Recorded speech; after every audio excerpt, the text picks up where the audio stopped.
Hi students, என்னப்பா இது இப்போ தான் ஸ்கூலை திறந்தீங்க, அதுக்குள்ளே ஃபஸ்ட்டு மிட்டம் டெஸ்ட்டா அப்படின்ற மாதிரி உடனே நமக்கு ஃபஸ்ட்டு மிட்டம் டெஸ்ட்டு வந்துடுச்சு.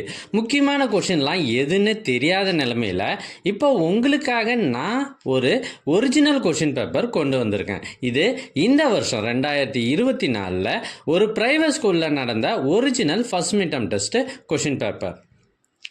எங்ககிட்ட பல்வேறு மாவட்டங்களில் நடைபெற்ற ஒரிஜினல் கொஷின் பேப்பர்ஸ் நிறையவே இருக்குது. இதெல்லாம் உங்களுக்கு வேண்டுமா? அதுக்கு நீங்கள் செய்ய வேண்டியது, முதல்ல நம்ம சேனலை சப்ஸ்கிரைப் பண்ணுங்கள், அதுக்கப்புறம் கமெண்ட் ஓப்பன் பண்ணுங்கள். ஃபஸ்ட்டு கமெண்ட்டில் உங்களுக்கான லிங்க் இருக்குது. ஒருவேளை இந்த லிங்க் உங்களுடைய வாட்ஸ்அப்புக்கு வரணுன்னா நீங்கள் ஸ்க்ரீனில் தெரிகிற இந்த நம்பருக்கு வாட்ஸ்அப் மெசேஜ் பண்ணுங்கள், உங்களுக்கு கொஷின் பேப்பர் அனுப்பி வைக்கப்படும். தேங்க்யூ.